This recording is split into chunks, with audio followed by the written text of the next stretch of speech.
Pessoal, agora de volta aqui, fazendo o complemento das análises da função do segundo grau e fazendo a comparação com a questão gráfica.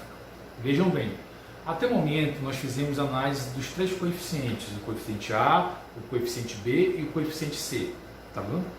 Então, em relação a esses três coeficientes, você já tem uma boa noção de como o gráfico pode estar disposto dentro lá do plano cartesiano, né? Entre os eixos X e o eixo Y. Tudo bem? Agora, a gente vai dar mais um passo para a determinação de onde pode estar localizado essa parábola. Porque com as informações que nós trabalhamos até agora, nós sabemos mais ou menos como ela vai estar, mas a localização exata a gente não sabe ainda.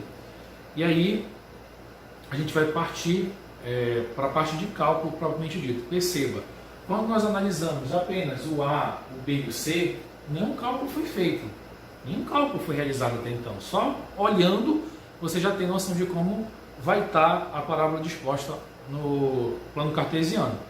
Agora, para você ter uma noção exata da localização dessa parábola, aí nós vamos ter que fazer uma continha, que vocês conhecem já muito bem, que é utilizando a fórmula de Bhaskara. Tudo bem?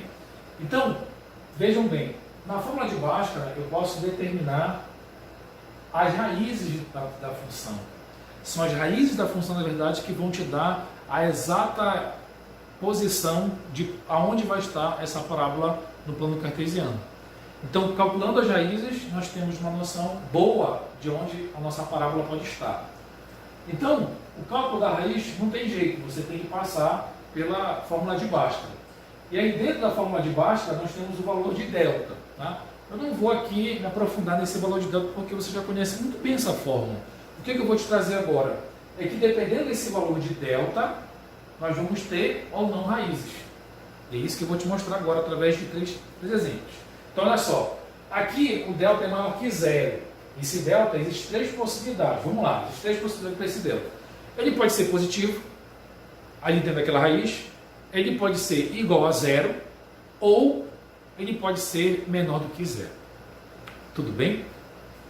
Se esse delta for positivo, tranquilo, eu posso tirar essa raiz, vai estar dentro do conjunto dos números reais. Se esse delta for zero, também tranquilo, porque a raiz de zero é zero e eu consigo calcular. O único problema vai ser se aquele delta for negativo, porque aí, se esse delta for negativo, eu já vou sair do conjunto dos números reais. E eu já te avisei, já te falei, que aqui nesse curso de cálculo e também no pré-cálculo, nós sempre trabalharemos aonde? Que conjunto?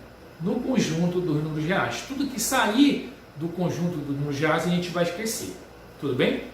Então, assim, positivo, legal, calcula. Zero, também calcula. Agora, se for negativo, a gente não tem como calcular aqui, pelo menos nesse curso. Aí nós vamos para uma disciplina específica que nós chamamos de variável complexa, que aí lá sim possibilita calcular o valor dessa raiz. Mas, por enquanto, vamos trabalhar só com o valor positivo ou zero para delta. Tudo bem? E aí, de acordo com esse valor de delta, de acordo com esse sinal do delta, nós vamos ter então o cálculo das raízes. E as raízes, então, vão nos dizer a exata posição de onde a parábola vai estar no plano cartesiano. Então, olha só, se o delta for maior que zero, o que vai acontecer? Se o delta for maior que zero, tu possui duas raízes reais, obrigatoriamente. E o que isso implica, possuir duas raízes reais? Implica que a sua parábola vai passar duas vezes pelo eixo X. Olha só, a nossa análise agora está em cima do eixo X. Esquece o eixo Y agora, é só em relação ao eixo X. Tudo bem? Então, o fato de delta, o simples fato de delta ser maior que zero, isso implica necessariamente que você terá duas raízes reais, e essas duas raízes reais significam o quê? Que a sua parábola vai passar duas vezes em locais diferentes pelo eixo X. Por isso, duas raízes reais, e você poderia completar aqui distintas, ou seja, duas raízes reais e diferentes, como aqui está. Então, esse pontinho aqui representaria a primeira raiz, e esse outro pontinho representaria a segunda raiz. Duas raízes, ou seja, a parábola tocando em dois momentos diferentes o eixo X. Isso aqui implica que nós temos obrigatoriamente o delta maior que zero. Beleza? A outra possibilidade é de o delta dar exatamente zero. Olha, se o delta dá exatamente zero, o que vai acontecer? Quando eu estiver calculando esse delta dá exatamente zero, isso implica dizer que eu vou ter ainda assim duas raízes reais, só que agora essas duas raízes reais, elas são iguais, elas são idênticas. Então, no fundo, é como se as raízes estivessem vindo, se aproximando e pá, se encontrando. Então, são duas raízes, só que elas estão se coincidindo no mesmo ponto. Então, nós dizemos que são duas raízes reais e iguais. E aí, o que isso implica graficamente? Implica que o gráfico da função do segundo grau, ela vai tocar o eixo x em apenas um único ponto, que é o ponto, exatamente o ponto onde as duas raízes iguais estão se encontrando.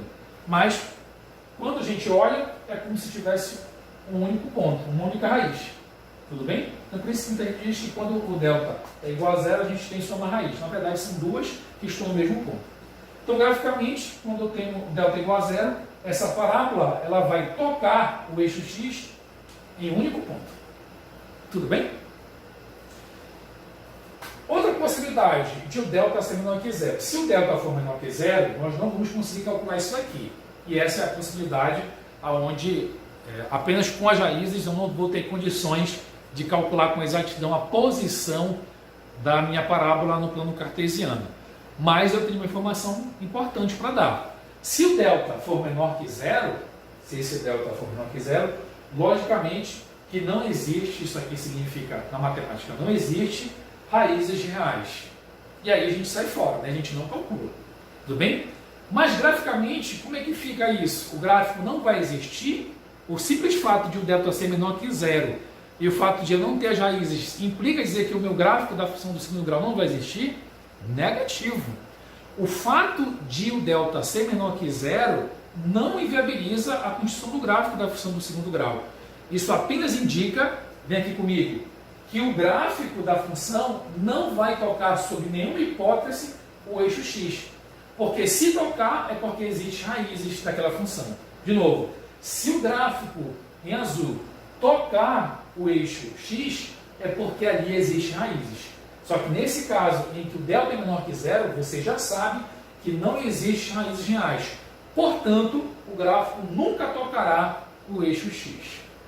Perceba outra coisa, que em todos esses exemplos que eu trabalhei aqui, eu sempre trabalhei com a concavidade voltada para cima, mas eu também poderia ter gráficos fazendo dessa mesma maneira, só que com a concavidade voltada para baixo. Mas o raciocínio seria o mesmo. No caso dessa última, teria uma parábola aqui, né, com a concavidade voltada para baixo, sendo que ela nunca alcançaria o eixo x. E aí, nesse caso também, o delta seria menor que zero e as raízes não existem. Não existindo raízes, o gráfico não vai tocar o eixo x. Beleza, pessoal? Então, esse seria o recado que eu queria dar em relação a cálculo das raízes da função do segundo grau. Vamos lá, continuando.